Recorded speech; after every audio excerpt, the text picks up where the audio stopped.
নবীজি পিঠ মোবারক আগাইয়া দিলেন আর বললেন, তুমি একটা চাবুক দিয়া আমার পিঠ মোবারকে আঘাত দিয়া প্রতিশোধ নাও। হযরত ওকাশা বলে, না, আমার ঘরের চাবুক দিয়ে আমি প্রতিশোধ দিব না। যেই চাবুক আপনার হাত মোবারকে ছিল ওই চাবুক দিয়েই আমি প্রতিশোধ নিতে চাই। নবী ঘরের দেওয়াল থেকে চাবুকটা নামায়া বললেন, এটা নাকি কয় হাত। এই চাবুকটা তার হাতে দেয়। এবার বলে, ইয়া রাসূলুল্লাহ, আমি যখন আমার পিঠের মধ্যে আঘাত খেয়েছিলাম তখন আমার শরীরের মধ্যে কাপড় ছিল না, খালি গায়ে ছিলাম, খালি পিঠের মধ্যে আমি আঘাত পেয়েছি। তবে আপনার গায়ে জামা মোবারক, আমি আপনার জামা মোবারকের উপরে আঘাত করব না, আপনার জামাটা উল্টায়া দেন, আমিও খালি পিঠে আঘাত করতে চাই। এইদিকে সাহাবায়ে কেরাম কাঁদতে কাঁদতে অস্থির। একজন সাহাবী এই কথা বলে। এ সময় নবীজি জামা মোবারক খানা যখন উঠাইয়া দেয়, আর হযরত ওয়াকাশা রাদিয়াল্লাহু হাত থেকে চাবুকটা নিক্ষেপ করে দূরে পালায়া আল্লাহু আকবার একটা ধ্বনি দিয়া দৌড়ায়া যায়া আল্লাহর হাবিবের পিঠ মোবারকের যেই মোহরে নবুয়ত খানা, ওই খপ করে মোহরে নবুয়ত খানা ধরিয়া চুমা খাইতে শুরু করে দেয়। এবার আমার মাথা মোবারকটা ধরে একটু সোজা করো। বলে, কেন? আয়েশা, আমি একটু মসজিদে নববীর দিকে তাকিয়ে দেখি আমার সাহাবীরা কিভাবে মসজিদে নামাজ পড়ে।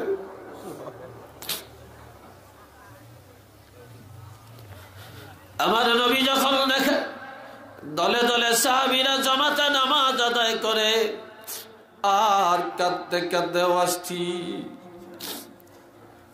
সাহাবীরা বলে, জীবনে আর মনে হয় নবীকে জামাতে আমাদের সাথে পাবো না। নবী যখন দেখেন সাহাবীরা নামাজ কায়েম করে, নবী বলে, আয়েশা, আমাকে আবার সহায়া দাও। যখন সহায়া দিল, আমার নবী কাঁদতে কাঁদতে দুই চোখের পানি মোবারক বয়া বয়া পড়ে।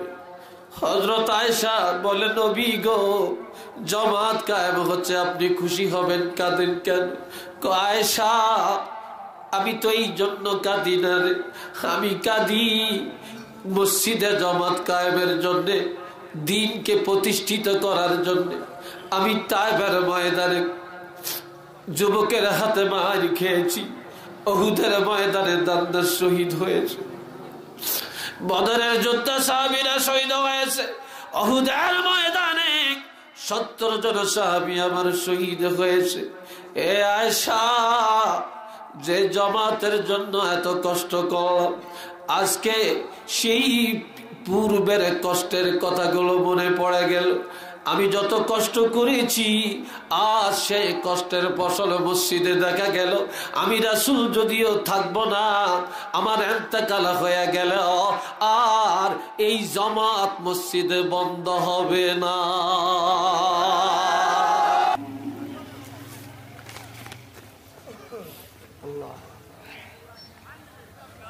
পানিগাঁও বাইতুল মুআজ্জম জামে মসজিদ সংলগ্ন মাঠে শানে মুস্তাফা সাল্লাল্লাহু আলাইহি ওয়াসাল্লাম এই মহা সম্মেলনের সম্মানিত সভাপতি, আরব আমিরাতের সাবেক বিচারপতি শেখুল হাদিস আল্লামা হাবিবুর রহমান সাহেব, সাবেক অধ্যক্ষ ইসামতি কামিল মাদ্রাসা, প্রধান অতিথি শেখুল হাদিস অধ্যক্ষ আল্লামা নজমউদ্দিন চৌধুরী সাহেব, সাহেবজাদায়ে ফুলতলি মাদ্দাজিল্লাহুল আলী,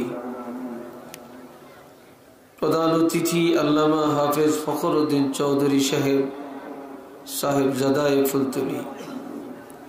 বিশেষ আকর্ষণ বিশিষ্ট ইসলামী চিন্তাবিদ মুফাসসির কুরআন হযরত মাওলানা উসমান গনি সালিহি সাহেব, প্রধান মুহাদ্দিস দারুন নাজাত সিদ্দিকিয়া কামিল মাদ্রাসা ঢাকা,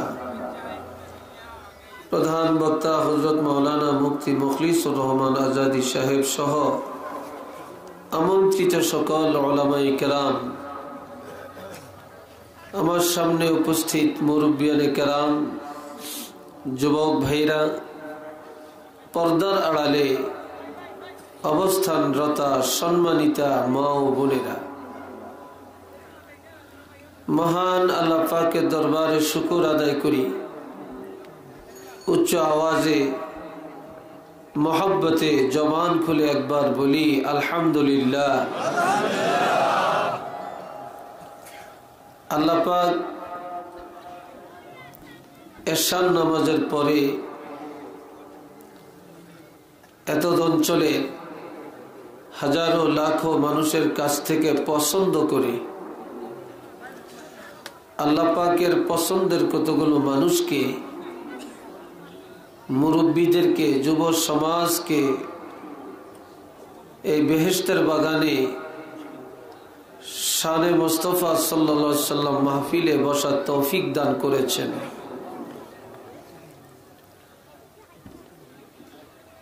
আল্লাহর দয়া আমাদের প্রতি আছে বলেই আমরা এই নুরানি মাহফিলে আসতে পাচ্ছি। আল্লাহর দয়া যদি না থাকতো আমরা হাজারো চেষ্টা করলেও এখানে আসতে পারতাম না।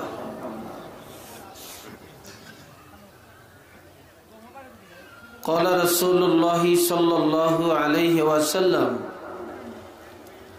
من يريد الله به خيرا يفقهه في الدين।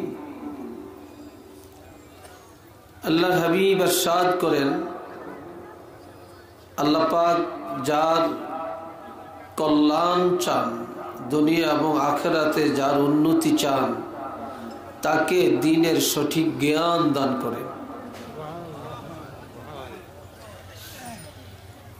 এখানে যারা আসছেন এবং আসবেন কিছু কোরআন হাদিসের জ্ঞান অন্বেষণ করার জন্যই আসছেন।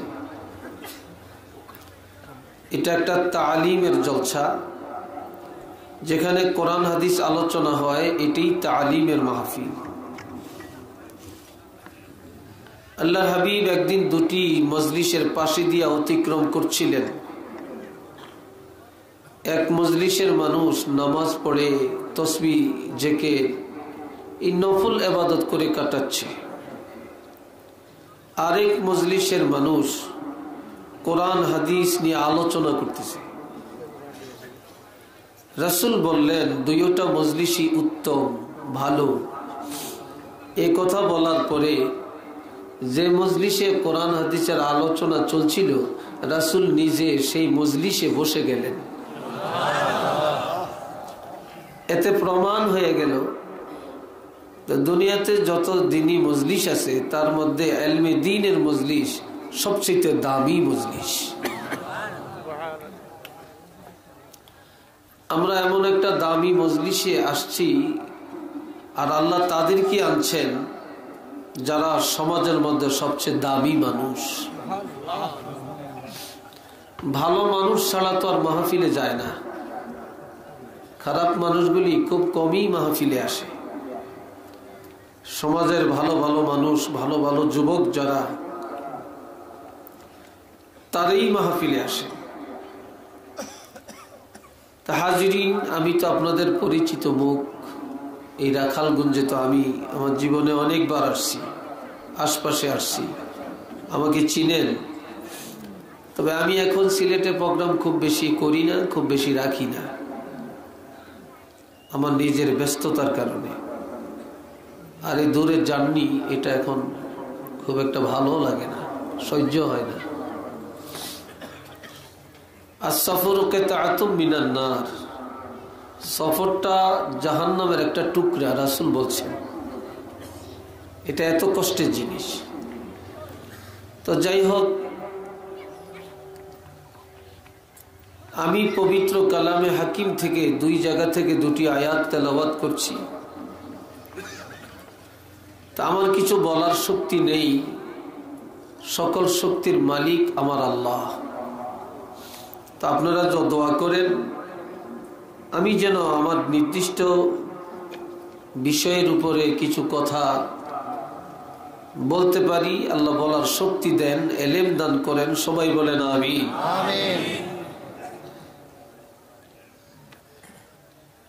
হাজিরিন,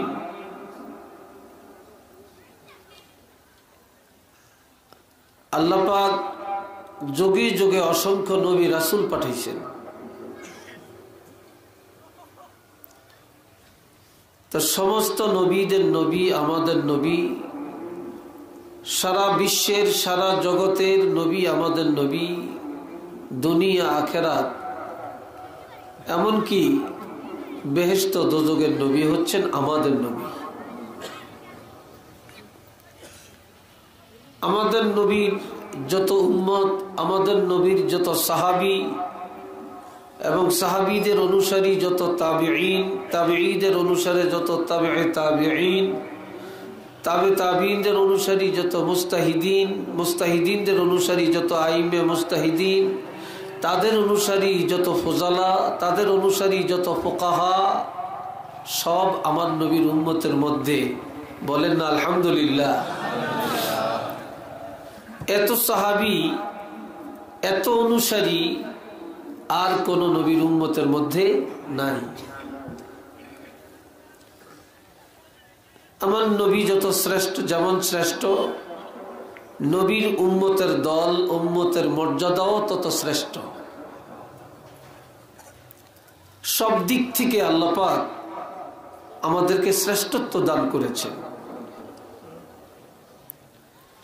আজকে আপনারা ওয়াজ শুনতে বসছেন, অনেক তাওয়াজ্জুর সাথে বসছেন। আবার অনেক জায়গায় কি কথা বলে, কেউ আসে, কেউ যায়, কেউ উঠা বসা করে। কিন্তু আমার নবী সাহাবীদের এমন আদব ছিল, নবীজি যখন সাহাবীদের কাছে আলোচনা করতেন, সাহাবায়ে কেরাম নবীকে এত বেশি তাজিম করতেন, আর এত বেশি তাজিমের সাথে নবীজির কথাগুলো শুনতেন, নজর করলে দেখা যাইত কোনো বাগানে যদি 1000 মরা গাছ থাকে, বাতাস আসলে যেমন গাছটা লড়ে না, পাখি বসলে যেমন লড়ে না, ঠিক সাহাবা আজমাইনগণ নবীর কাছে এমন ভাবে বসতেন, নজর করলে দেখা যেত কতগুলি মরা গাছ যেন বসে রয়েছে, একটু মাথাটাও নড়ে না।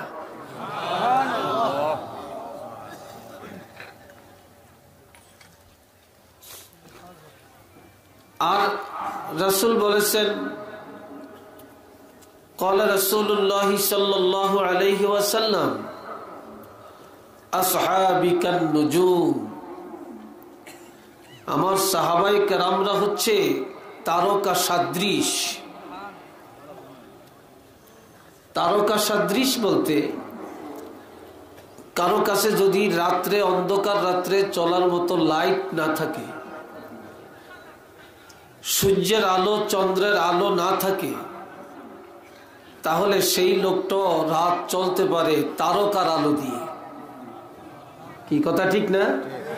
কিসের আলো দিয়ে চলতে পারে? তারকার আলো দিয়ে তারা চলতে পারে। ঠিক সাহাবায়ে কেরামরা তারকার সদৃশ, যে এখন আমরা প্রথম অনুসরণ করব রাসূলকে, আর আমাদের অনুসরণের যোগ্য হলেন নবী সাহাবায়ে কেরামগণ। যে সাহাবায়ে কেরামরা যেভাবে রাসূলকে ভালোবাসেন, যেই নিয়ম নীতিতে ইসলামী জীবন কায়েম করেছেন, ঠিক আমরা তাদেরকে অনুসরণ করে সেইভাবে আমাদের জীবন যাপন করতে থাকব। সুবহানাল্লাহ বলেন না? এই জন্য আল্লাহ কোরআন শরীফে বলছেন, বিসমিল্লাহির রহমানির রহিম, আতিউল্লাহ,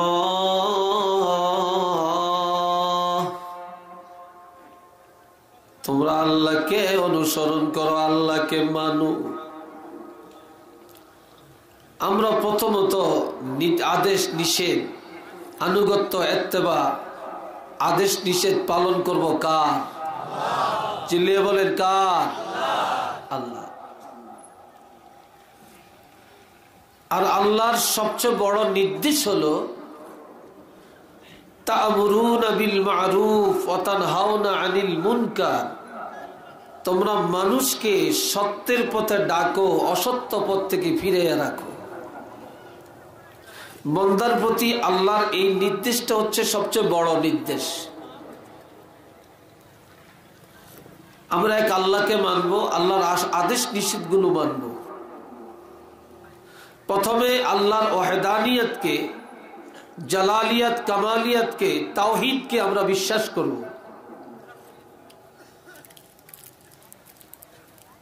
যে যাকে বিশ্বাস করে সেই তার কথা মানে, যে যাকে বিশ্বাস করে না সে তার কথা ঠিক কিনা? কোন ইহুদি, নাসারা, কাফের, মুশরিক আল্লাহর কোনো কথা মানে নাকি? চিল্লিয়ে বলেন মানে। এমনকি মুসলমান নাম দিয়েও আল্লাহর আইন আমরা অনেকে মানি না। অনেক নাজায়েজ কাজ, অনেক হারাম কাজও তো অনেক ইমানদারেরা করে থাকে, অথচ জানে যে এটা হারাম কাজ। এই জন্য আল্লাহ কোরআনের আয়াতের প্রথমেই বলছেন আতিউল্লাহ, তোমরা আল্লাহকে মানো, ওয়া আতিউর রাসূল, এরপরে তোমরা রাসূলকে মানো। আল্লাহকে মানো, রাসূলকে মানো। ওয়া উলিল আমরি মিনকুম, এরপরে তোমাদের মধ্যে যারা বড়, যারা উলিল আমর, তাদেরকে তোমরা মানো।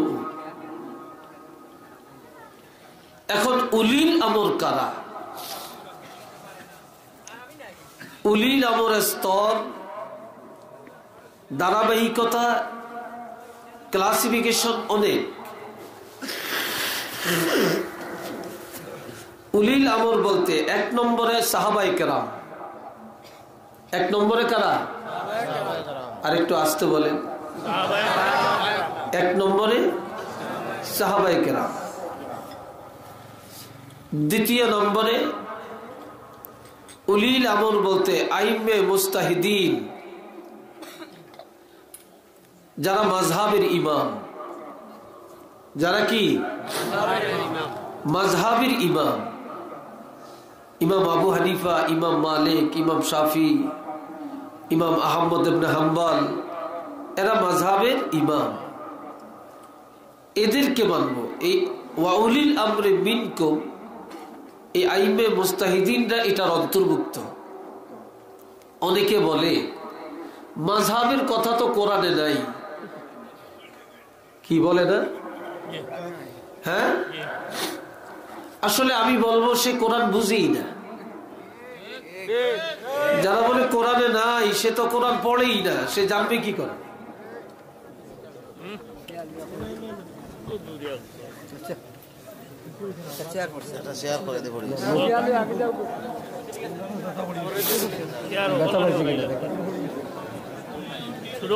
আমরা এইভাবে চেয়ার দেওয়া তো ঠিক না, দিলে পিছনে বাঁশ দিতে হয়। শোনেন, কথা শোনেন।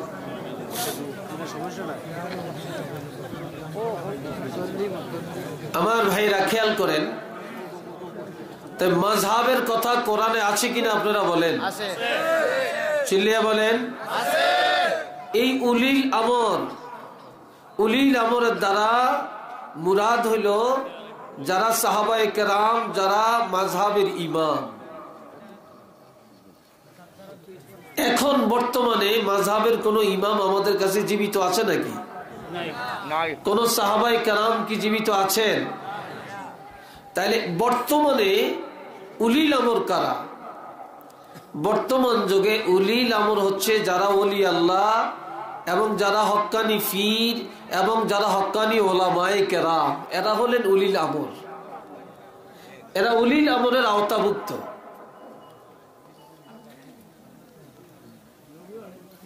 তাহলে আমরা আল্লাহকে মানবো, আমরা রাসূলকে মানবো, আমরা সাহাবীদেরকে মানবো, আমরা ওলি আল্লাহদেরকে মানবো, আমরা মাযহাব মানবো। কথা ঠিক কিনা বলেন? মাযহাব মানে না এমন অসংখ্য মানুষ এই বাংলার জমিনে আছে। আর সৌদি আরব থেকে এসে ফতুয়া দেয় যে সৌদি আরব মাযহাব নাই। এই কথাটা তারা মিথ্যা এবং অপপ্রচার করছে। কারণ সৌদি আরবে মাযহাব আছে, বাইতুল্লাহ শরীফে 4 মাযহাবের 4 জন ইমাম আছেন, মদিনা শরীফে 4 মাযহাবের 4 জন ইমাম আছেন, এবং দোনো স্টেটের যিনি প্রধান ইমাম উনিও মাযহাব মানেন। তিনি একজন ডক্টর, জামিয়া উম্মুল কোরা বিশ্ববিদ্যালয়ের তিনি একজন পরিচালক, এবং আমার ছেলের ওস্তাদ উনি, এবং আমার ছেলে দীর্ঘ সময় ওনার সাথে কথা বলছেন, এবং উনি বলছেন যে যিনি নাকি মক্কা এবং মদিনার প্রধান ইমাম আব্দুর রহমান আল সুদাইস, তিনি নিজে বলছেন যে বর্তমান বিশ্বের জমিনে মাযহাবের বাহিরে কোনো মুসলমানের চলার সুযোগ নাই। আর আমাদের দেশে এসে আদার বেহারি জাহাজের খবর নিয়ে আসে। কথা ঠিক না? এসে অপপ্রচার করছে। হাজিরিন,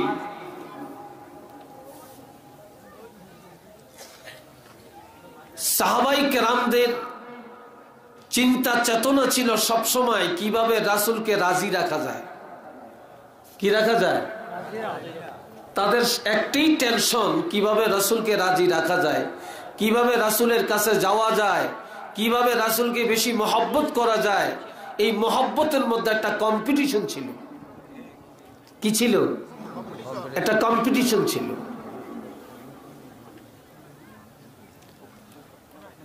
বন্ধুরা রে আমার, হযরত আবু বকর সিদ্দিক রাদিয়াল্লাহু আল্লাহর হাবিব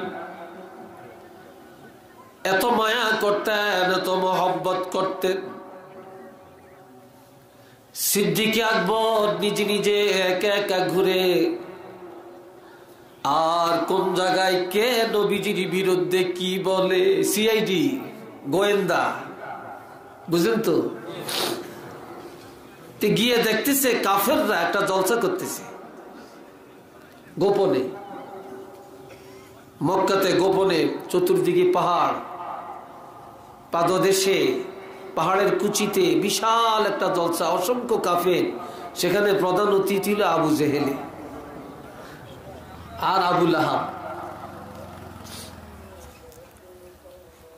এখন আল্লাহর হাবিব যখন বললেন লা ইলাহা ইল্লাল্লাহু ইন্নী রাসূলুল্লাহ, সব নবীর কালেমা ছিল লা ইলাহা ইল্লাল্লাহ মুহাম্মাদুর রাসূলুল্লাহ, আর আমার নবীর কালেমাটা ছিল লা ইলাহা ইল্লাল্লাহ ইন্নী, তো জোরে বলেন না, ইন্নী রাসূলুল্লাহ, আমি আল্লাহর রাসূল। এই কথা বলার পরে কাফিররা, সাধারণ কাফিররা, আবু জেহেল তাদের নেতা জিজ্ঞাসা করে, এই আবু জেহেল, মুহাম্মদ নিজকে রাসূল দাবি করতেছেন, রিসালাতের দাওয়াত দিচ্ছে, এই ব্যাপারে তোমার মতামত কি? তুমি কি বলো? আবু জেহেল বলে, সাবধান, মুহাম্মদ রাসূল, এই কথা বলা যাবে না। মুহাম্মদ রাসূল নবী, এই কথা আমাদের মুখ দিয়ে বলা শোভা পাবে না। তবে মুহাম্মদের এত হাইলাইট করে দেখার কোনো কথা নাই, সুযোগ নাই। তবে মুহাম্মদের পরিচয় দেওয়ার জন্য এটুকু বলা চলে, মুহাম্মদ ইবনে আব্দুল্লাহ, মুহাম্মদ আব্দুল্লাহর ছেলে। নাউজুবিল্লাহ বলতেন না? আব্দুল্লাহর ছেলে, এটা ঠিক। আর নাউজুবিল্লাহ বলার অর্থ হইল, তাদের এই কথা বলার অর্থ হইল নবীকে খাটো করা, ছোট করা। রাসূল স্বীকৃতি দিবে না, নবী বলবে না, শুধু পরিচয় এটাই দিবে যে আব্দুল্লাহ ছেলে, আবার কিসের রাসূল, সে তো আব্দুল্লাহ ছেলে। এবার আবু লাহাবকে বলল, রে আবু লাহাব, মুহাম্মদ তোমার ভাতিজা, তোমার ভাতিজাদের নতুন করে রিসালাত প্রচার করে, এক আল্লাহর কথা বলে, আখিরাত প্রচার করে, তোমার এই ভাতিজা সম্পর্কে তোমার কি ধারণা? আবু লাহাব বলে, মুহাম্মদ আমার আপন ভাতিজা, নবীর আপন চাচা হলো 60 জন। বলেন কয়জন? 60 জনের মধ্যে 2 জনই ঈমান আনছে আর 2 জনে আনে না। যেই 2 জন ঈমান এনেছিলেন, 1 নম্বরে হযরত আব্বাস রাদিয়াল্লাহু, 2 নম্বরে সাইয়্যিদুশ শুহাদা হযরত আমির হামজা রাদিয়াল্লাহু। এই 2 জনই ঈমান এনেছিলেন। আর 2 জন ঈমান আনে না। তার মধ্যে একজন হলেন নবীর চাচা আবু তালিব, আরেকজন হলেন আবু লাহাব। তবে আবু তালেব যদিও ঈমান আনে না, কিন্তু নবীকে লালন পালন করছে এবং নবীর সম্পূর্ণ দেখাশোনার দায়িত্বভার গ্রহণ করছেন। এমনকি নবী যখন খাদিজাকে বিয়ে করলেন, হযরত খাদিজার বিবাহের মধ্যে যে খুতবাটা দেওয়ার সিস্টেম ছিল, এই খুতবাটা নবীর চাচা আবু তালেবই দিছে।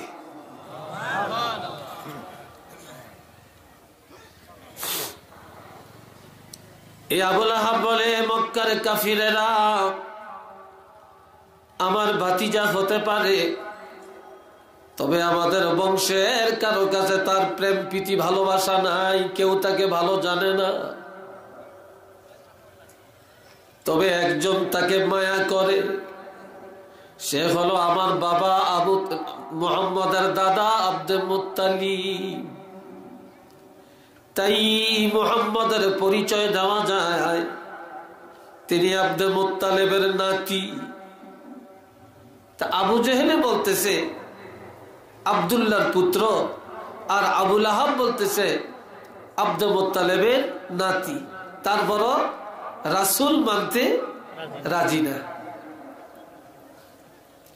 হযরত আবু বকর সিদ্দিক রাদিয়াল্লাহু আনহু আশিকে রাসূল, নবীর এমন প্রেমিক, যার কারণে নবীর 1 নম্বর সাহাবী। সিদ্দিক আকবর দেওয়ালের পাশে দাঁড়ায়া দাঁড়ায়া শুনে তিনি আর সহ্য করতে পারলেন না। একটা দৌড় দিয়া স্টেজের মধ্যে এসে দাঁড়ায়া হাজার হাজার কাফেরের সামনে আবু জেহেল আর আবু লাহাবের নাকের ডগায় শাহাদাত আঙ্গুলি উঠায়া হুশিয়ার বাণী উচ্চারণ করে বলে, সাবধান করে দিলাম রে আবু জেহেল ও আবু লাহাব, মনে করেছ নবীর এই পরিচয় দিয়া তোমরা সারিয়া যাইবা? তবে জেনে রাখো, মুহাম্মদ শুধু আব্দুল্লাহ ছেলে না, শুধু আব্দুল মুত্তালিবের নাতি না, এটি তার পরিচয় না।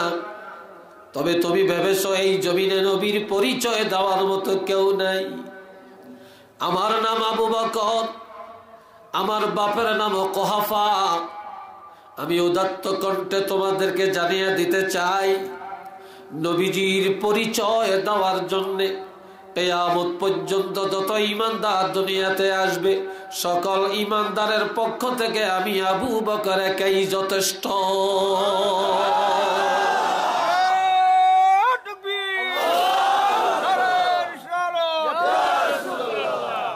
আর কেউ দরকার নাই, আমি একাই যথেষ্ট। তখন তিনি আল্লাহর কোরআনের দলিল দিয়া রাসূলের পরিচয় দিয়ে দিলেন। তো মারহাবা কন্যা। ওয়ামা মুহাম্মাদুন ইল্লা রাসূল, মুহাম্মদ আর কেহই না, তিনি হলেন একমাত্র আল্লাহর রাসূল। সুবহানাল্লাহ বলতেন না? দুনিয়াতে নবীকে যে যেমন জানে তার মুখ দিয়া তেমনই উপস্থাপন করে, ঠিক নেই?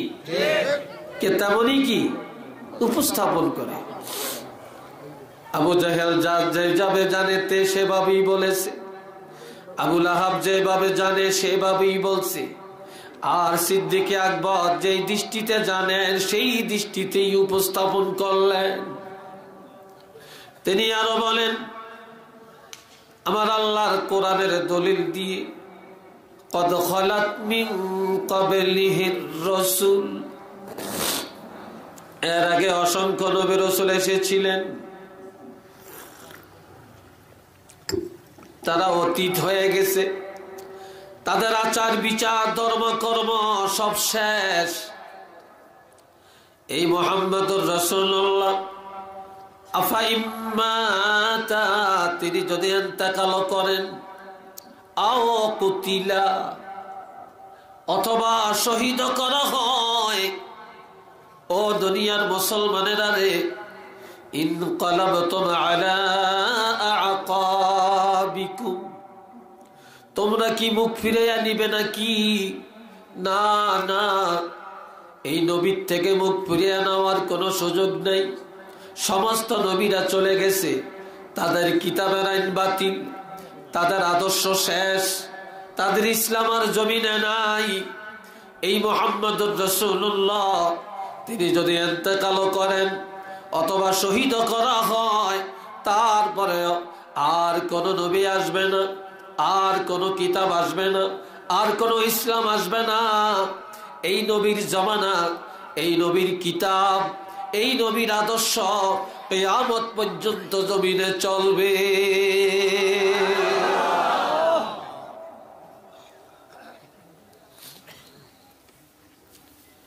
আল্লাহ এই সুন্দর পরিচয় হযরত আবু বকর সিদ্দিক রাদিয়াল্লাহু দিয়ে দিলেন।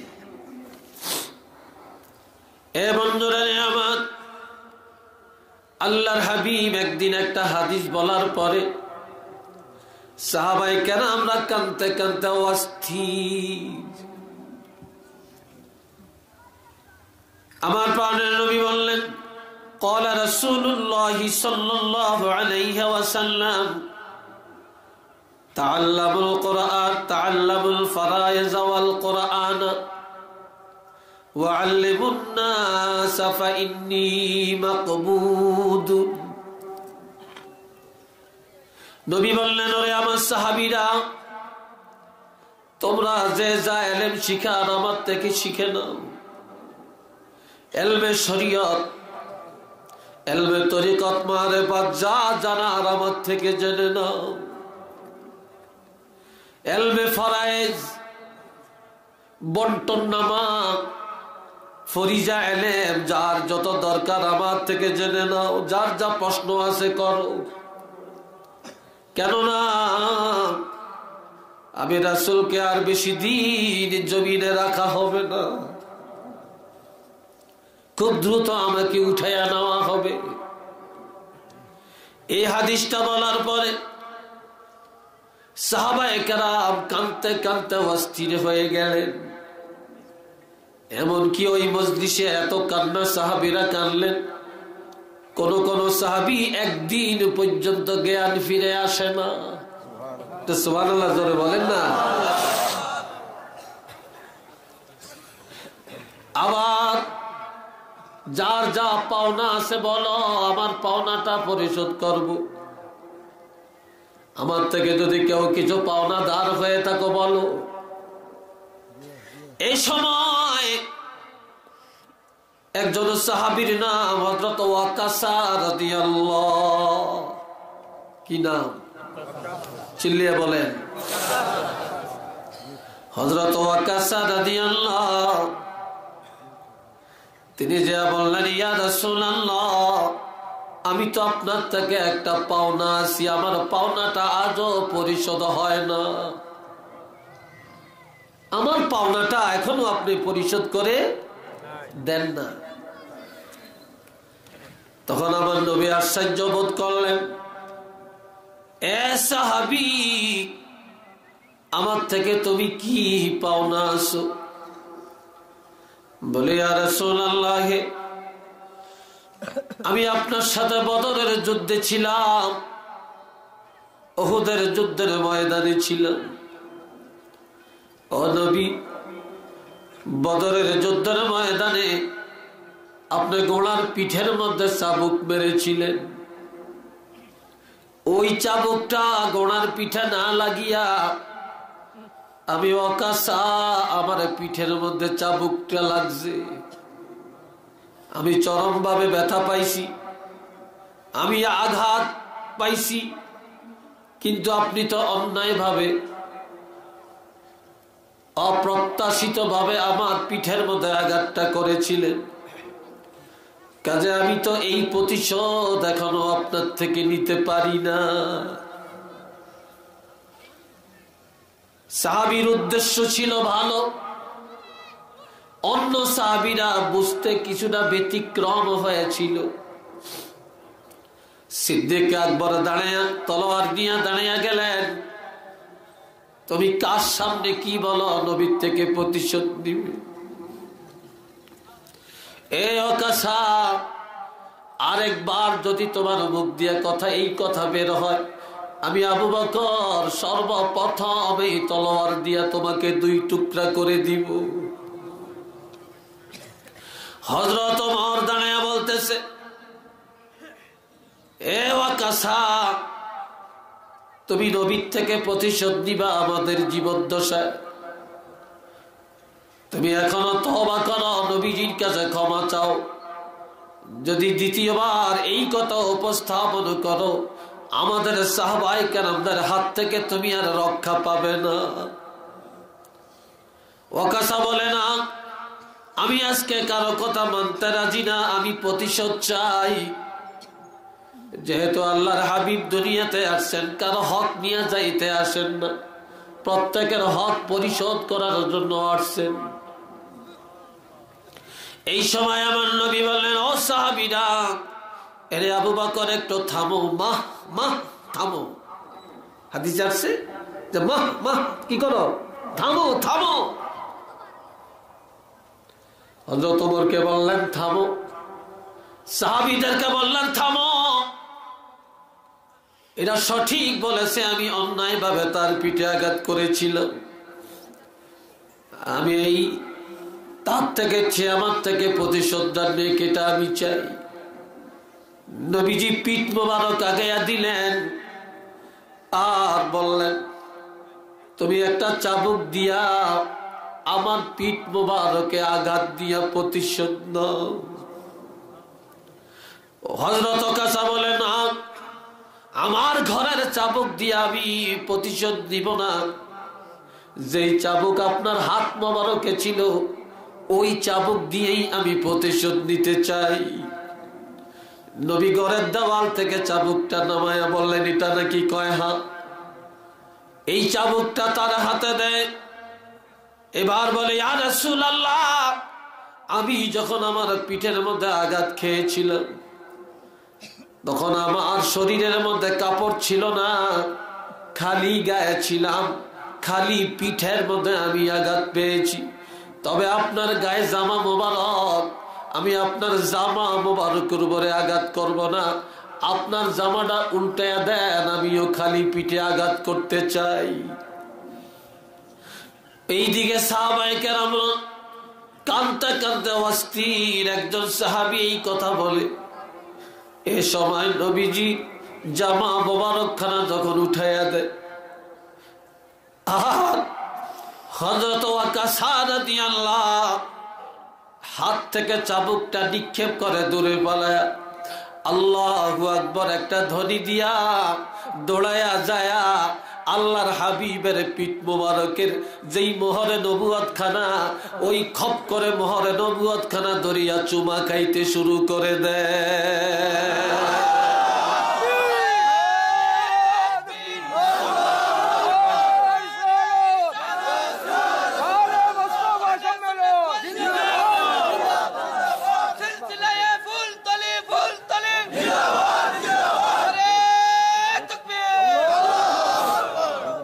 আমার নবী বললেন, সাহাবী, তুমি কেন আমার প্রতিশোধ নাও না?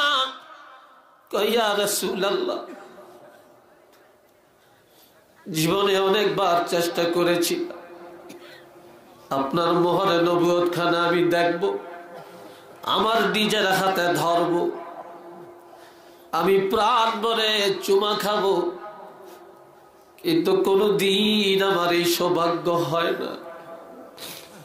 বদরের যুদ্ধে যখন আপনার হাত মোবারকে চাবুকের আঘাত খেয়েছিলাম, সেদিন থেকেই আমি মনস্থ করেছি এই চাবুকের আঘাতটাই আপনার মোহরে নবুয়তখানা দেখার উসিলা হবে। আমি যদি এইভাবে বলতাম আপনি দেখাতেন না। আমি আজকে দুশ্মনীর ভান ধরে প্রতিশোধ নেওয়ার চিন্তা করে আজকে আমার কপাল খুলে গেল।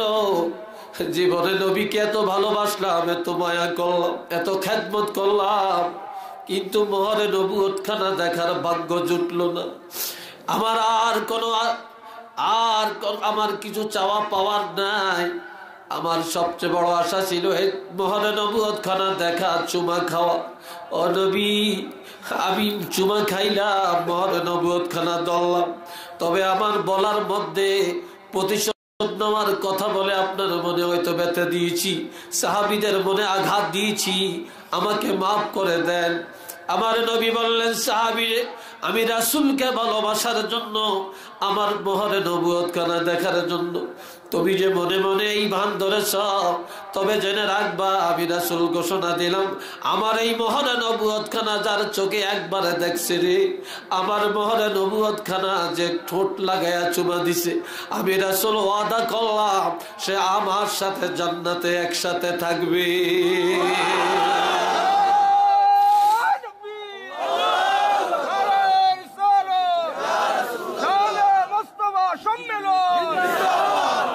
সবাই একটু সামনে আগান, একটু সামনের দিকে আগান, একটু দুরূদ পড়েন। সাল্লাল্লাহু আলা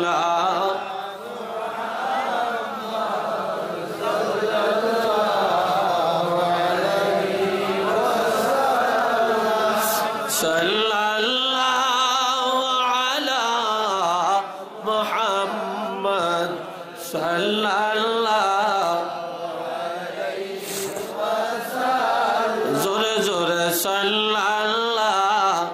এদিকে জায়গা আছে, এদিকে আসেন, চাপেন, আপনারা চাপেন।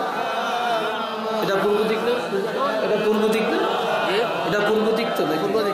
এই পূর্ব দিকে আসেন, আপনারা পূর্ব দিকে আসেন। জোরে জোরে সাল্লাল্লাহু আলা মুহাম্মদ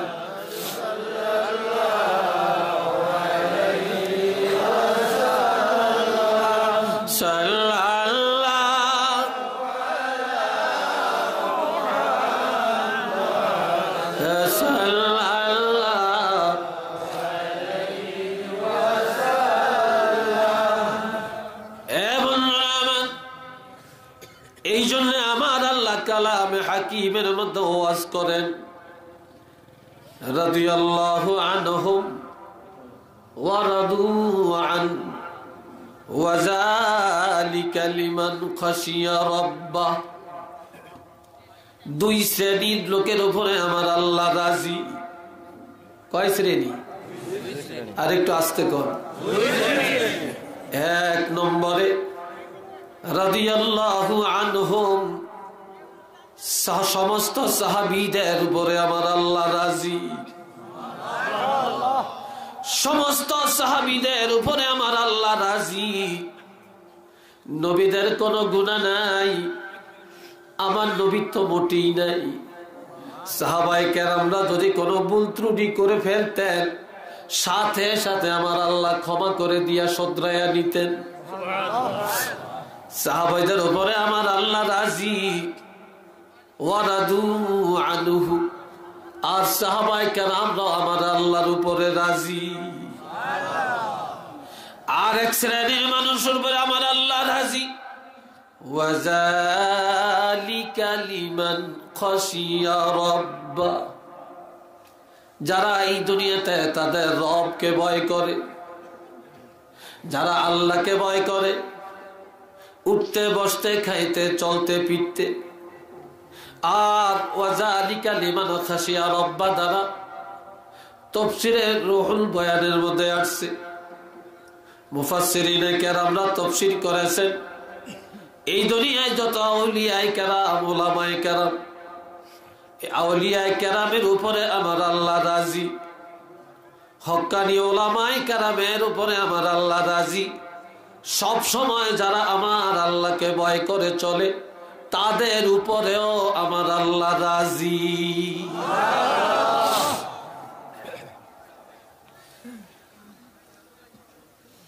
বন্ধুরা রে আমার, আর রাজি হবেন না কেন? আজ উম্মতেরা, রাসূল বলে সোজা পথে যাও, উম্মতেরা বলে বাঁকা পথে যাব। নবী বলে আমার অনুসরণ করো, আর উম্মতেরা বলে আমরা শয়তানের অনুসরণ করব। আমরা সব উল্টা পথে এখন চলি। কিন্তু সাহাবায়ে কেরামকে যখন নবী কোনো নির্দেশ দিতেন, একটা চুল পরিমাণ, সরিষা পরিমাণও ব্যতিক্রম হতো না। যেমন হিজরতের রাত নবীজি শুধু কানে কানে বলেছিলেন আবু বকর রে, কেউ শোনে না, কেউ জানে না সিদ্দিকে আকবর আর আমার নবী কি বলেন। শুধু চুপে চুপে বললেন, রে আবু বকর তুমি একটু রেডি থাকবা, তৈয়ার থাকবা, যে কোনো রাত আমি তোমাকে স্মরণ করতে পারি। আরো আসতে কম। যেদিন এই কথাটা বলল সেদিন থেকে হযরত আবু বকর আর ঘুমায় না। হিজরতের রাত নবীজি সিদ্দিক আকবরের ঘরের পাশে যায় চিকুর করে মৃদু স্বরে শুধু বললেন, আবু বকর রে। দ্বিতীয়বার ডাকতে হয় না, লাব্বাইকা ওয়া সা'দাইকা ইয়া রাসূলুল্লাহ, সুবহানাল্লাহ, ও নবী আমি আপনার খেদমতে হাজির। নবী বলে তুমি কি ঘুমাও না? বলে ইয়া রাসূলুল্লাহ আজ থেকে হাতে গোনা 10 বছর আগে। চিল্লিয়া বলেন কয় বছর? 10টা বছর আগে একদিন চুপে চুপে কানে কানে বলেছিলেন, রে আবু বকর তুমি একটু তৈয়ার থাকবা, যে কোনো রাত আমি তোমাকে ডাকতে পারি। ও নবী যেদিন আমাকে কথাটা বলেছেন সেদিন থেকে এই 10টা বছর চলে যায়। এই 10টা বছরের মধ্যে একটা রাত আমি বালিশের মধ্যে মাথা লাগায়া ঘুমাই না।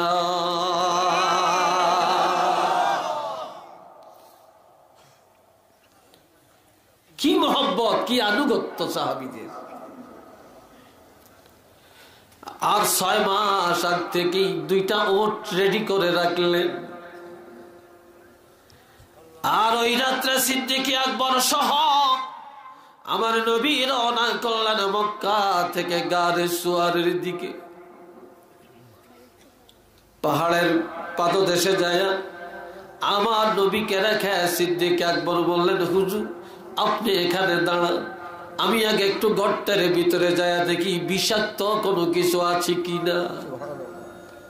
কারণ আমার জীবদ্দশায় যদি আপনাকে কোনো সাপে বা বিচ্ছু বা বিষাক্ত কিছু দংশন করে, কিয়ামতের ময়দানে আমি আবু বকরকে যদি আল্লাহ জিজ্ঞাসা করে, আবু বকর রে তোমার জীবদ্দশায় আমার হাবিব কেন কষ্ট পাইল, তখন আমি আবু বকরের জবাব দেওয়ার কিছু থাকবে না।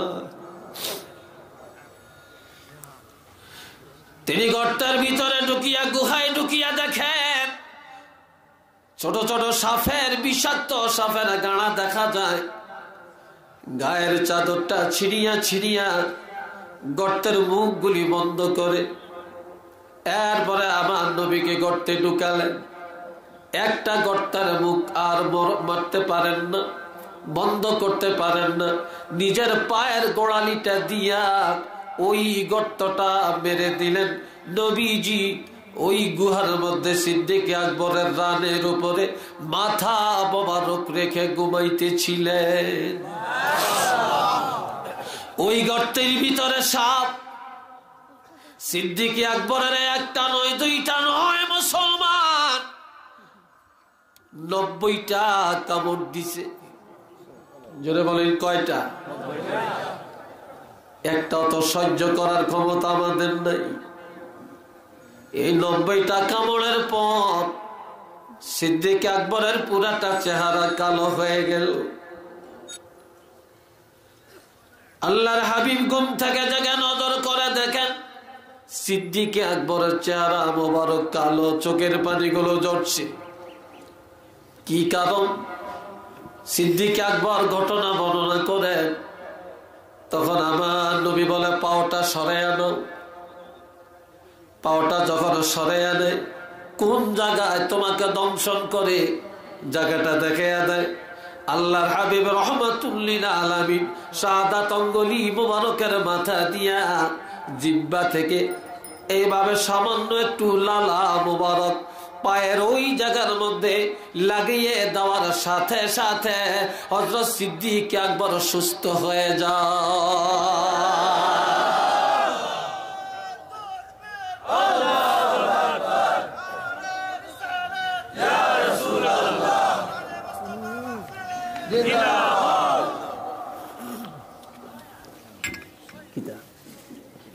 এ বাবাজিরা বিরক্ত হচ্ছেন নাকি আপনারা?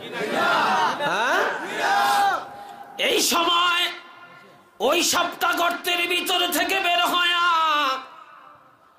আমার নবীর দিকে তাওয়াজ্জু হয়ে নবীকে সালাম দেয়, আসসালাতু ওয়াসসালামু আলাইকা ইয়া রাসূলুল্লাহ। একটু মোহব্বতে বলেন না, আসসালাতু আসসালামু আলাইকা ইয়া হাবিবাল্লাহ, আসসালাতু আসসালামু আলাইকা ইয়া শফিআল মুযনিবিন, আসসালাতু আসসালামু আলাইকা ইয়া রাহমাতাল লিল আলামিন। সবাই একবার বলেন আলহামদুলিল্লাহ। এইভাবে আমার নবীকে সালাত ও সালাম দেওয়া জায়েজ না না জায়েজ? আরেকবার বলেন। আর এইভাবে আমরা সালাম দিলে এক দলে বলে আমরা বেদাতি, আমরা এখানে বাংলাদেশে থেকে ইয়া রাসূলুল্লাহ বলি। নাউজুবিল্লাহ কন্যা। ও ভাইরা, সব মাখলুক নবীরে সালাম দেয়, সাপ নবীরে সালাম দেয়, হাতিরা নবীরে সালাম দেয়, বাঘে নবীরে সালাম দেয়, গাছ নবীরে সালাম দেয়, পাখিরা নবীরে সালাম দেয়। আর আমরা নবীকে সালাম দিলে আমরা বেদাতি হইয়া যাই। যারা বলে তারা বেদাতি, আমরা বেদাতি না।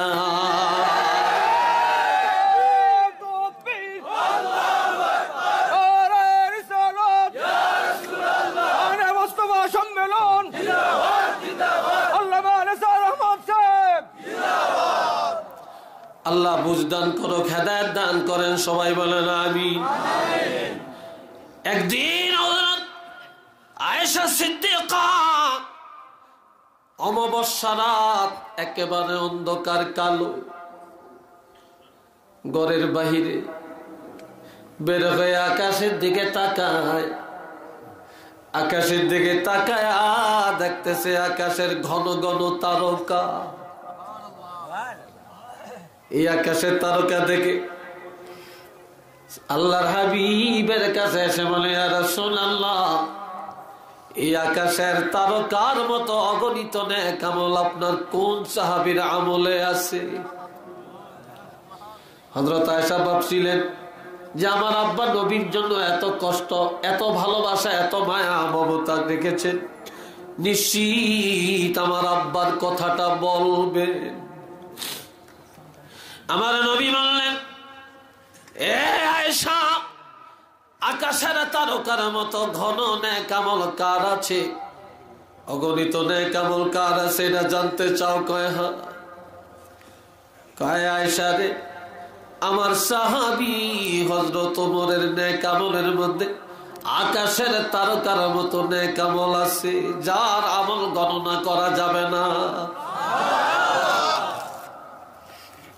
হযরত আয়েশা সিদ্দিকার চেহারাটা মলিন, কি হয়ে গেল? চেহারাটা মলিন হয়ে গেল। কথা কইেন না, আস্তে। নবীজি বললেন, আয়েশা তোমার চেহারাটা এত মলিন হলো কেন? কই ইয়া রাসূলুল্লাহ, আমার আব্বা আপনার জন্য এত কষ্ট করলেন, আমার আব্বা আপনার হিজরতের সঙ্গী ছিলেন, আপনার মহব্বতে সাপের কামড় খাইলেন, আমার আব্বার কথাটা না বলে হযরত ওমরের কথা বললেন, এটা আমি মেনে নিতে পারি না। তখন আমার নবী বললেন, আয়েশা রে, তোমার আব্বার নেক আমলের কথা কি তুমি জানতে চাও? কই ইয়া রাসূলুল্লাহ, আমি জানতে চাই। সারা বিশ্বের সকল ইমানদার মুসলমানের সব সাহাবায়ে কেরামের নেক আমল যদি একটা পাল্লার মধ্যে দেওয়া হয়, আর তোমার আব্বা সিদ্দিকে আকবরের পুরা জীবনের আমল না, শুধু কেবলমাত্র একটা রাত্রের নেক আমল যদি আর একটা পাল্লায় দেওয়া হয়, এই হিজরতের রাত্রে, এই এক রাত্রে যা সব তোমার আব্বা কামাই করেছে, এই তোমার আব্বার নেক আমল সারা জগতের মুমিন মুসলমানের নেক আমলের চাইতে বেশি হয়ে যাবে।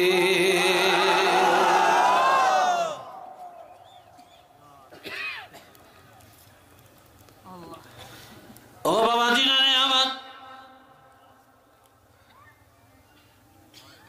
সাহাবায়ে কেরামদের এই আমলের কম্পিটিশন,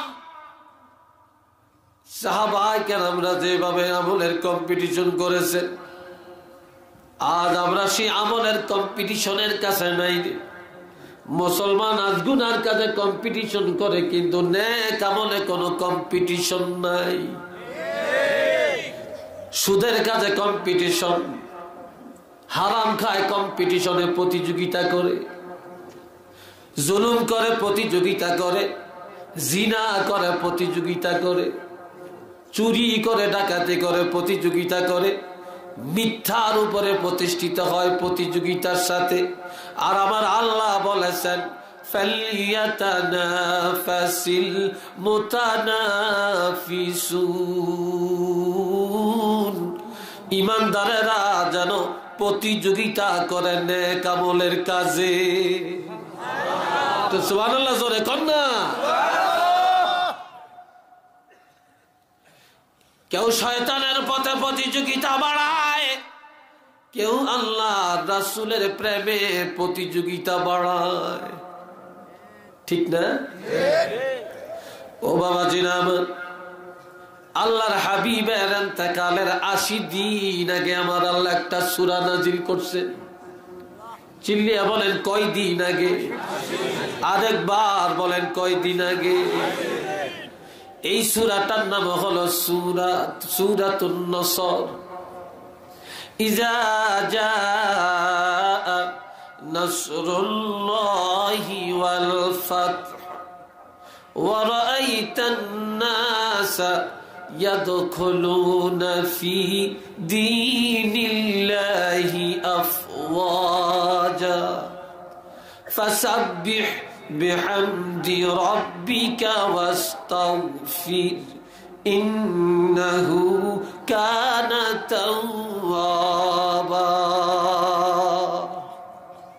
সবাই একবার বলেন মারহাবা। একটু দরুদ শরীফ পড়েন, সাল্লাল্লাহু আলাইহি ওয়াসাল্লাম,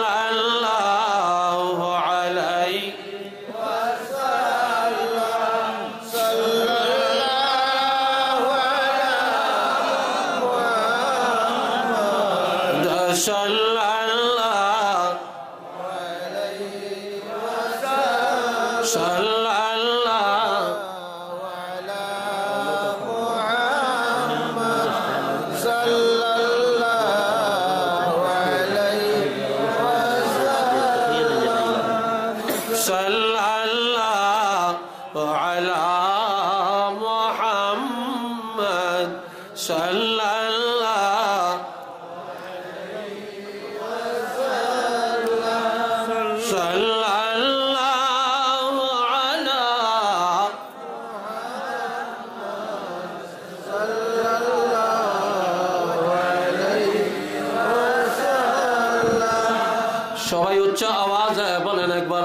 আলহামদুলিল্লাহ।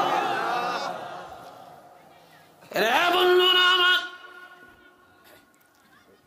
আমার প্রাণের নবী রহমাতুল লিল আলামিন যখন বিদায় হজে গেলেন, বিদায় হজের দিন যে ইয়ামানে নবীজি বারবার নবী করে সাহাবীদেরকে পাঠালেন, দাঈ পাঠালেন, তাদেরকে দ্বীনের দাওয়াত দিলেন। ইয়ামানবাসী সাহাবীদের উপরে যত অত্যাচার যত জুলুম করেছে, আর আমার নবীকে নিয়ে তারা যত ব্যঙ্গ বিদ্রুপ করেছে, এমনটি আর কেউ করে না রে। আর আল্লাহর এমনই দয়া, আল্লাহর হাবিব সব সময় ইয়ামানবাসীদের জন্য দোয়া করতেন, যায় আল্লাহ তুমি ইয়ামানবাসীদেরকে হেদায়েত দান করো। নবী আবু জাহেলের জন্য দোয়া করেছেন, নবী ওমরের জন্য দোয়া করেছেন, কিন্তু আবু জাহেলের পক্ষে নবীর দোয়া কবুল হয় না। ওমরের পক্ষে আল্লাহ দরবারে দোয়াটা কবুল হয়ে গেল। বিদায় হজের দিন আমার নবী আল্লাহ দরবারে হাত তুলে দোয়া করেন।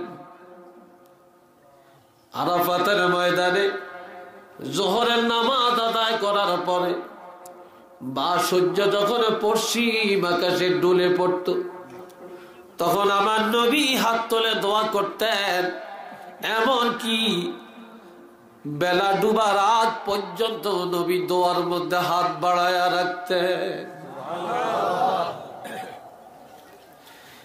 এই মোনাজাতের মধ্যে আমার আল্লাহ সূরা নসর অবতীর্ণ করে আমার আল্লাহ জিবরীল আমিনকে পাঠায়, যাও আমার হাবিবকে শোনায়া দাও, ইজা জাআ নাসরুল্লাহি ওয়াল ফাতহ ইলা আখিরিল আয়া। এই সূরাটা যখন নাজিল হয় রে বাবা, নবীজি সাহাবীদের কাছে যখন সূরাটা তেলাওয়াত করে শোনালেন, হযরত আবু বকর সিদ্দিক কাঁদতে কাঁদতে বেহুশ, হযরত ওমর ফারুক রাদিয়াল্লাহু কাঁদতে কাঁদতে বেহুশ, সাহাবায়ে কেরামেরা কাঁদেন, হযরত ওসমান গনি হযরত আলী রাদিয়াল্লাহু কাঁদে, কাঁদতে কাঁদতে অস্থির হয়ে যায়। সিদ্দিক আকবরকে বলে, কি কারণে কাঁদেন? কোরআনের সূরা নাজিল হলো, কাঁদেন কেন? কয় রে সাহাবীরা, তোমরা বুঝো না রে, এই সূরা নাজিল হওয়ার পর এই সূরার মধ্যে প্রমাণ করতেছে রে আল্লাহর হাবিব রাহমাতুল লিল আলামিন আমাদের কাছে আর বেশি সময় নাই। এই সূরাটাই ইঙ্গিত বহন করে নবী আর থাকবে না।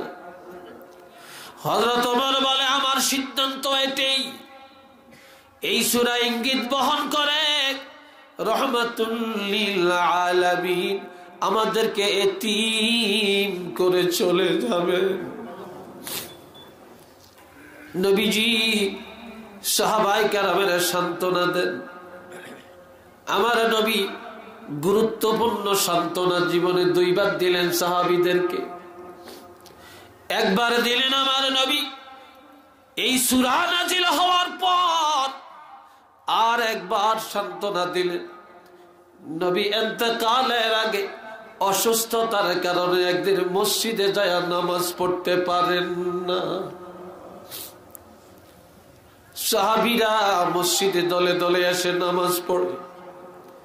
হযরত আয়েশাকে বলে, আয়েশা, ও আয়েশা, তুমি একটু আমাকে ধরিয়া দাঁড় করো, আমাকে বসাও। হযরত আয়েশা সিদ্দিকা নবীকে বসায়, বলে এবার আমার মাথা মুবারকটা ধরে একটু সোজা করো। বলে কেন? আয়েশা, আমি একটু মসজিদে নববীর দিকে তাকিয়ে দেখি আমার সাহাবীরা কিভাবে মসজিদে নামাজ পড়ে।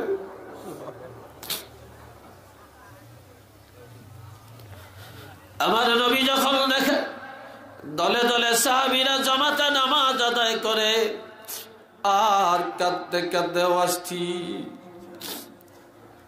সাহাবীরা বলে জীবনে আর মনে হয় নবীকে জামাতে আমাদের সাথে পাবো না। নবী যখন দেখেন সাহাবীরা নামাজ কায়েম করে, নবী বলে আয়েশা আমাকে আবার শোয়ায়া দাও।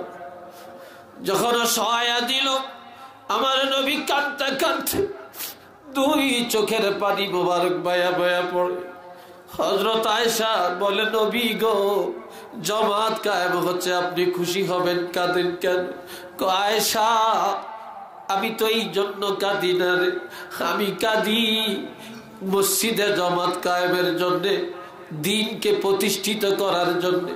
আমি তায়েফের ময়দানে যুবকের হাতে মার খেয়েছি, উহুদের ময়দানে দান্দার শহীদ হয়েছে, বদরের যুদ্ধে সাহাবীরা শহীদ হয়েছে, উহুদের ময়দানে 70 জন সাহাবী আমার শহীদ হয়েছে।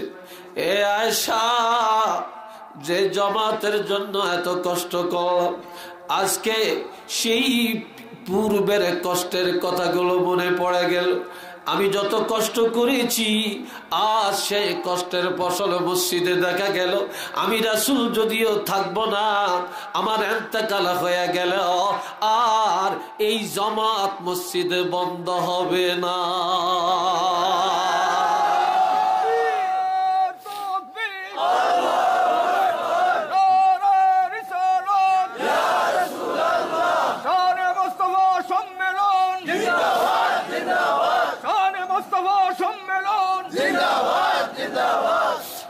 আরেকবার আমার নবী এই সময় আমার নবী সাহাবীদেরকে ডাকিয়া সান্ত্বনা দিলেন, দ্বিতীয়বার সান্ত্বনা দিলেন।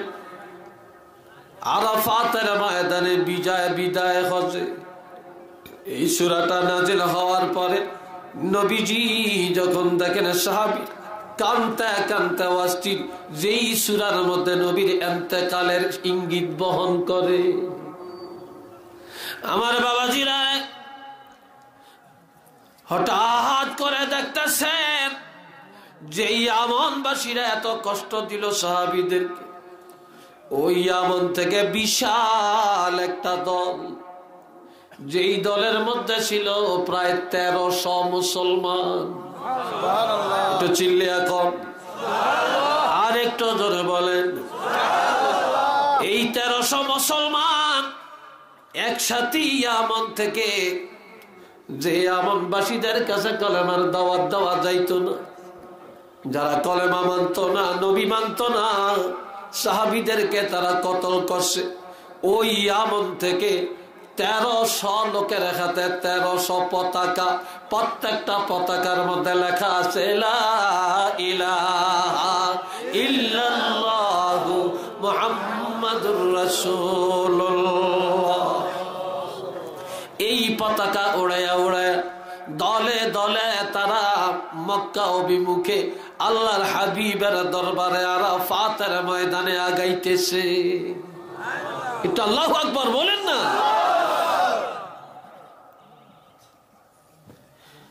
তখনই আমার আল্লাহ জানায়া দেন, ইজা জাআ নাসরুল্লাহি ওয়াল ফাতহ, ইসলাম তখন বিজয়, আল্লাহর সাহায্য চলে আসছে, বিজয় চলে আসছে। আর চিন্তা করবেন না যে ইসলামের জন্য কষ্ট করলেন, সাহাবীরা শহীদ হলো, আপনি এত মার খাইলেন, এটা নিয়ে আর আপনারা চিন্তা করা লাগবে না। ইসলামের বিজয় এসে গেছে, আল্লাহর সাহায্য চলে আসছে। একটু চিল্লিয়া বলেন না সুবহানাল্লাহ। ওয়ারাআইতা, আপনি দেখেন হাবিব, আপনি একটু ওই দিকে লক্ষ্য করেন, ইয়ামনের দিকে। যে ইয়ামনের কাছে বারবার দাওয়াত পাঠালেন, যারা গ্রহণ করে না, আজকে তাকে দেখেন আন্নাসা, যে সেখানকার মানুষগুলি ইয়াদখুলুনা তারা প্রবেশ করতেছে ফি দীনিল্লাহ আল্লাহর দ্বীনের মধ্যে অর্থাৎ দ্বীন ইসলামের মধ্যে তারা দলে দলে কাতারে কাতারে তারা ইসলামের মধ্যে প্রবিষ্ট হচ্ছে। একটু চিল্লিয়ে বলেন আল্লাহু আকবার, আরো জোরে বলেন আল্লাহু আকবার।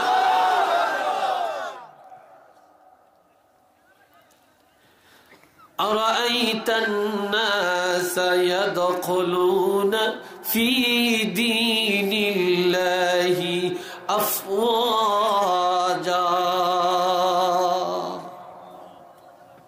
ফৌজের জমা হলো আফওয়াজ।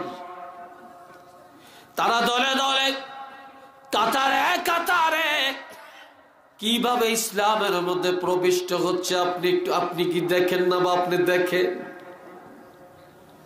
সুতরাং মানুষের জীবনের যৌবন যখন শেষ হয়ে যায়, চাকরি যখন শেষ হয়ে যায়, রিটায়ারমেন্টে চলে যায়, বাড়ি করা শেষ হয়, হজ করা শেষ হয়ে যায়, ছেলে বিয়ে করা শেষ হয়ে যায়, মেয়ে বিয়ে দেওয়া শেষ হয়ে যায়, এইবার সব কিছু ছেলে মেয়ের হাতে বুঝাইয়া দেয়, ব্যবসা বুঝাইয়া দেয়, সংসার বুঝাইয়া দেয়, বাড়ি ঘর বুঝাইয়া দেয়, লেনদেন পানা টানা বুঝাইয়া দেয়, বুঝাইয়া দিয়া এইবার বুড়া কালে তারা হাতে তসবিহ নেয়, আখেরাত গুছায়, অর্থাৎ শেষ বয়সে পরকালের আমল তৈরি করে। এই জন্য আমার আল্লাহ বলেন, হাবিব ইসলামের জন্য যত কষ্ট করেছেন আর করা লাগবে না। আল্লাহর সাহায্য চলে আসে, ইসলামের বিজয় হয়ে গেছে, কষ্ট সার্থক হয়ে গেছে। সাহাবায়ে কেরামরা যত মাইর খাইছে, আপনি রাসূল যত গালমন্দ শুনেছেন, আর শোনা লাগবে না, আর মাইর খাওয়া লাগবে না। সুতরাং এখন আপনার শেষ মুহূর্ত, এবারে বিদায়ের পালা। এখন আপনার আর এই নিয়ে চিন্তা করা লাগবে না। এখন আপনার কাজ হলো ফাসাব্বিহ বিহামদি রাব্বিকা, আপনি আপনার প্রভুর সন্তুষ্টির জন্য তাসবিহ পড়েন আর বেশি বেশি করে আল্লাহর প্রশংসা করেন। অর্থাৎ শেষ বয়সের ইবাদত, নফল ইবাদতে মনোনিবেশ করেন। আর কি করেন? ওয়াস্তাগফির, আপনি ক্ষমা চান। কাজে শেষ বয়সের কাজ হলো ক্ষমা চাওয়া। আমার নবীর গুনাহ নাই, জোরে বলেন আছে কিনা? আরো জোরে বলেন আছে কিনা? নবী নিষ্পাপ। কেউ যদি একটু জর্রা পরিমাণ আকীদা পোষণ করে নবীর গুনাহ ছিল, তা না হলে আল্লাহ নবীকে ওয়াস্তাগফির কথাটা কেন বললেন? যে হাবিব আপনি ক্ষমা চান, আপনি মাপ চান, এই কথা কেন বললেন? কাজে এটা তো এই জন্য না রে, এই জন্য তো না হাদিস এই আয়াতের ব্যাখ্যা বোঝা লাগবে, তাফসীর বোঝা লাগবে, শান বোঝা লাগবে, কি উদ্দেশ্যে আল্লাহ নাজিল করলেন। কেননা আমার আল্লাহ বলেছেন, আন-নাবিয়্যু আওলা বিল মুমিনিনা মিন আনফুসিহিম, নবী মুমিনের আত্মার চাইতে আরো দরদি, আরো আপন, নবী আরো কাছে। একটু চিল্লিয়া বলেন না সুবহানাল্লাহ। জীবনভর আপনি উম্মতের জন্য কাঁদছেন, হাবিব উম্মতের জন্য আপনি এত কিছু করলেন। ও নবী, কিয়ামতের ময়দানে আপনি উম্মতের জন্য কাঁদবেন। তবে নবী গো, উম্মতের অভিভাবক তো আপনি ছিলেন, আর আপনি যদি উম্মতের এতিম করে চলে আসেন, কে আর উম্মতের পক্ষে আমি আল্লাহর কাছে ফরিয়াদ করবে? কে আর আমি আল্লাহর কাছে ক্ষমা চাবে? সুতরাং আপনাকে সুযোগ দিয়ে দিলাম, আপনার রহমাতুল লিল আলামিন উম্মতের জন্য আমি আল্লাহর দরবারে ক্ষমা চান, ক্ষমা চান।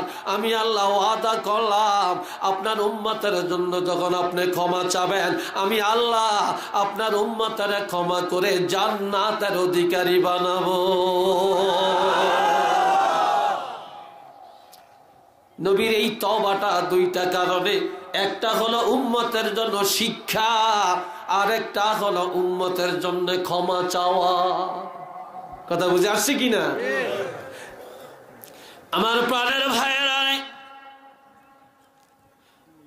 আল্লাহর হাবিব রাহমাতুল লিল আলামিন একদিন আসরের নামাজ আদায় করলেন। নামাজ আদায় করে মসজিদের দেওয়ালের মধ্যে হেলার দিয়া বসে বসে কাঁদেন। আমার আল্লাহ বলে, একটু জিজ্ঞাসা করো কাঁদে কেন? নবী বলে, আদম নবী আর মা হাওয়া 360 বছর কান্নার পরে দোয়া কবুল করে, আর আমার উম্মতের হায়াত তো এতদিন না, উম্মতের হায়াত কম, গুনাহ বেশি, কিভাবে ক্ষমা পাবে? তখন আমার আল্লাহ জানিয়ে দেন, হাবিব আপনার কারণে আপনার উম্মতের ইজ্জত আমি আল্লাহ বাড়াইলাম, আপনার উম্মতের হায়াত কমাইলাম, মর্যাদা বাড়াইয়া দিলাম। আপনার উম্মতের 360 বছরও লাগবে না, 300 বছরও লাগবে না, 200 বছরও লাগবে না, 100 বছরও লাগবে না, 1 বছরও লাগবে না, 1 মাসও লাগবে না, 1 দিনও লাগবে না, 1 ঘন্টাও লাগবে না। পাহাড় পরিমাণ গুনার বোঝা নিয়ে যদি আমি আল্লাহ দরবারে তওবা করে আপনার রাসূলের দিকে তাকায়া আপনার উম্মত তওবা করতে দেরি হবে, জীবনের গুনাহ আমি আল্লাহ ক্ষমা করতে দেরি করব না।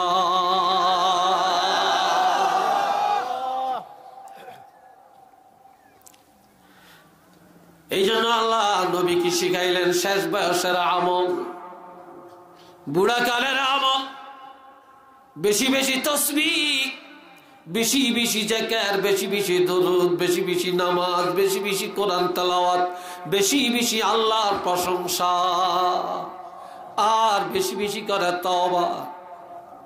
ইন্নাহু কানা তাওয়াবা। চিল্লে একবার বলেন না মারহাবা। নিশ্চিত তওবা গ্রহণ করার ব্যাপারে আল্লাহ সবচেয়ে বড় দয়ালু।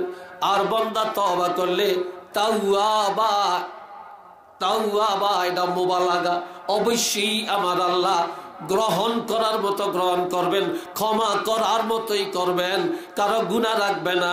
যেহেতু আমার আল্লাহর ঘোষণা, ইন্নাল্লাহা ইয়াগফিরুজ যুনুবা জামিআ, নিশ্চয়ই আল্লাহ সবগুলি গুনাহ বান্দার ক্ষমা করে দিবে।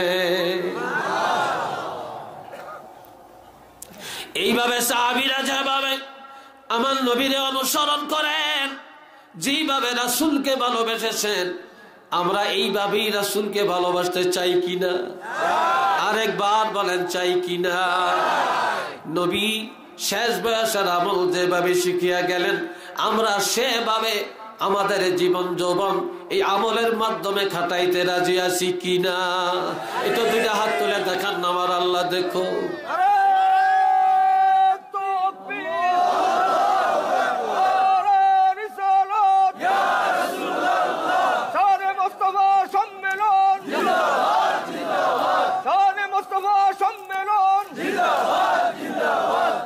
সবাই বলেন আলহামদুলিল্লাহ।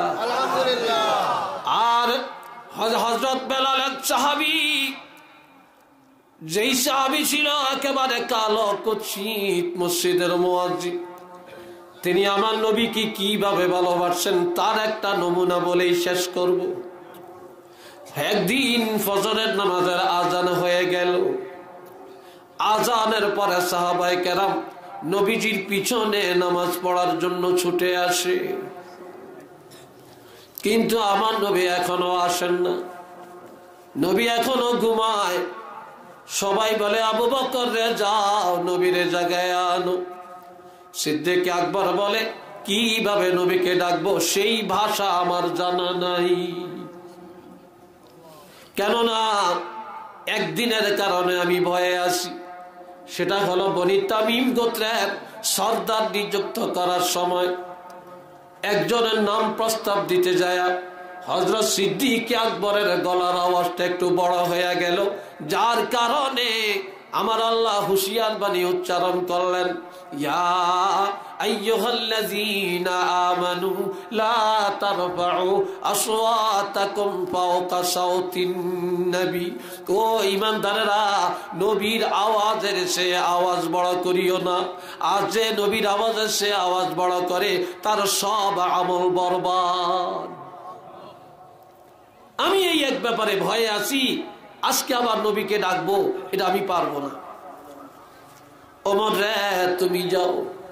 কয় না আমিও পারবো না, আমিও পারবো না, আমার সেই ভাষা জানা নাই। বেলাল রে ডাক, বেলালকে বলো।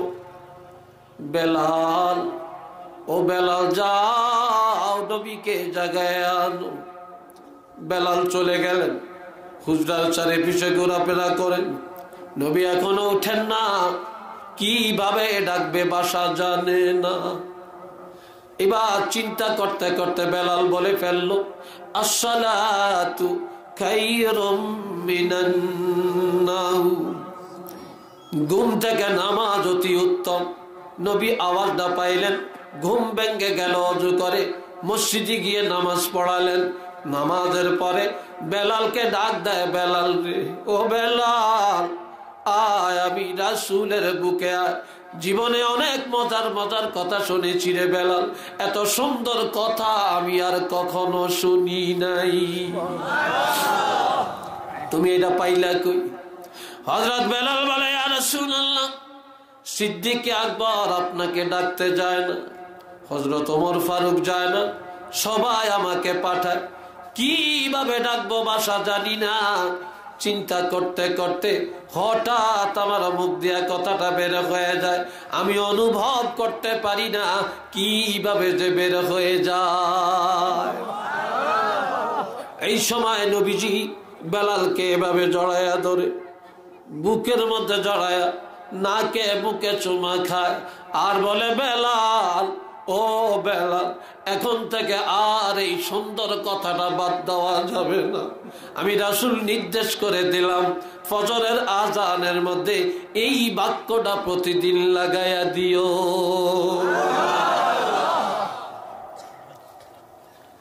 শুরু হয়ে গেল। মাঝখানে কিছুদিন আজান দিতে পারে না, এই শব্দ বলতে পারে না। হযরত ওমর যখন আবার রাষ্ট্রপ্রধান হলেন, তখন এই আহ্বান চালু হয়ে গেল। নবীজি বললেন, সাহাবীরা রে, হযরত বেলাল যেভাবে আমি রাসূলের বুকে, তোমরা এইভাবে আমার বুকে জড়াইয়া থাকতে জান্নাতে চাও কিনা? সবাই কয়, ইয়া রাসূলুল্লাহ, ও নবী, আমরা এভাবে আপনি রাসূলের বুকে জড়ায়া জান্নাতে থাকতে চাই। নবী বলেন, 5 ওয়াক্ত নামাজ কায়েম করো, ফজরের আজান হয়ে গেলে ঘুম থেকে জাগিয়া দুনিয়ার আরাম আয়েশ ছাড়িয়া যারা ফজরের আজানের পরে নামাজে দাঁড়াইয়া যাবে, ইমামের পিছনে দাঁড়াইয়া কেরাত শুনবে, আমি রাসূল ঘোষণা দিলাম আমার সেই উম্মতগুলা আমি রাসূলের বুকে জড়াইয়া জান্নাতে থাকবে। আমার রাসূলের সঙ্গী হইয়া রাসূলের বুক মোবারকে জড়াইয়া আমরা জান্নাতে থাকতে চাই। সবাই একমত কিনা? এটা দুইটা হাত তুলে দেখান, আমার আল্লাহ দেখো। আল্লাহু আকবার, সবাই বলেন আল্লাহু আকবার। 5 ওয়াক্ত নামাজ নিয়মিত পড়বেন কিনা বলেন? সবাই বলেন। হালাল খায়া ইবাদত করবেন না হারাম খায়া ইবাদত করবেন? আল্লাহর কসম করে বললাম, যারা হারাম খায় তার কোনো ইবাদত আল্লাহ কবুল করবে না রে। আর যারা হারাম খোর তারা নাপাক, ওযু করলো নাপাক, গোসল করলো নাপাক। হালাল খায়া শরীরটা পাক করা লাগবে, গুনাহ থেকে অন্তর পবিত্র করা লাগবে, চোখ পবিত্র করা লাগবে, জবান পবিত্র রাখা লাগবে, হাত পাও পবিত্র রাখা লাগবে, কান পবিত্র হওয়া লাগবে। তারপরে ওযু গোসলের দ্বারা শরীর যখন পাক হয়ে যাবে, এইবার ইবাদত করতে দেরি, আমার আল্লাহর দরবারে কবুল হতে দেরি নাই। আল্লাহ আমাদের এই কথাগুলি যেন কবুল করেন। সবাই বলেন আমিন। আরেকবার বলেন আমিন। হাজিরিন, আপনাদেরকে নিয়ে এখন মুক্তাসের একটু দোয়া করব, এরপরে আমি চলে যাব। আমি আপনাদের এখান থেকে আবার আস্তাগফিরুল্লাহ রাব্বি মিন কুল্লি যামবিন ওয়া আতুবু ইলাইহি লা হাওলা ওয়া লা কুওয়াতা ইল্লা বিল্লাহিল আলিয়্যিল আযীম। আমরা সুস্থ থাকি, এটা আপনারা চান না? কি বলেন, চান তো? আমরা স্টেজ থেকে নামলে মুনাজাত শেষ হলে আল্লাহর ওয়াস্তে কেউ মুসাফা করবেন না এই বছরের জন্য, ঠিক আছে তো? রাগ করবেন না কেউ মুসাফা করার জন্য, যে হুজুর মাথাটা একটু বইসা দেন, এটা করবেন না। দোয়া করছি, দোয়া করব। আল্লাহুম্মা আমিন। আলহামদুলিল্লাহি রাব্বিল আলামিন ওয়াল আকিবাতু লিল মুত্তাকিন ওয়াসসালাতু ওয়াসসালামু আলা রাসূলিহিল কারীম ওয়া আলা আলিহি ওয়া আসহাবিহি আজমাইন। রব্বিরহামহুমা কামা রাব্বায়ানি সগীরা। আল্লাহ মেহেরবানি করে মুনাজাত কবুল করে নেন। শানে মুস্তাফা সাল্লাল্লাহু আলাইহি ওয়াসাল্লাম মাহফিল কবুল করে নেন। যারা দান সদকা সহযোগিতা করেছেন আল্লাহ কবুল করেন। আল্লাহ দেশ বিদেশে যারা আছেন আল্লাহ সবাইকে হেফাজত করেন। আল্লাহ করোনা মহামারী থেকে আল্লাহ বিশ্বের জমিনকে পবিত্র বানাইয়া দেন। বাংলাদেশকে আল্লাহ পবিত্র করেন। এই মাহফিলের জন্য যারা আঞ্জাম দিয়েছে আল্লাহ তাদেরকে যাতায়াত খায়ের দান করেন। আমরা গুনাহগার, আল্লাহ জীবনের সবগুলি গুনাহ মাফ করে দেন। আল্লাহ আমাদের মা বাপ দাদা দাদি নানা নানি আত্মীয় স্বজন যারা কবরে তাদের কবর জান্নাতের বাগান বানিয়ে দেন। আয় আল্লাহ ছেলেরা হাফেজ সাহেবেরা কোরআন খতম করেছে আল্লাহ এই খতমে কোরআন আপনার রহমতের দরবারে কবুল করেন। আল্লাহ জাযায়ে খায়ের দান করেন। আল্লাহ ওসিলায় মহামারী থেকে হেফাজত করেন। আমাদের আল্লামা সাহেব কেবলা ফুলতলি রহমতুল্লাহি আলাইহি দরজা বুলন্দ করে দেন। আল্লাহ হযরত শাহজালাল ইয়ামানী রহমতুল্লাহি আলাইহি সহ 360 আউলিয়াত রুহানিয়াত আমাদের নসিব করে দেন। আল্লাহ আমাদের প্রত্যেকের মনের আশা পুরা করেন, মুসিবত দূর করেন। আল্লাহ মুশকিলাত আসান করেন, যার যত সমস্যা সমাধান করে দেন। ওয়া সাল্লাল্লাহু তাআলা আলা খায়রি খালকিহি মুহাম্মাদিন ওয়া আলা আলিহি ওয়া আসহাবিহি আজমাইন বিহাক্কি লা ইলাহা ইল্লাল্লাহু মুহাম্মাদুর রাসূলুল্লাহ। আসসালামু আলাইকুম ওয়া রাহমাতুল্লাহ।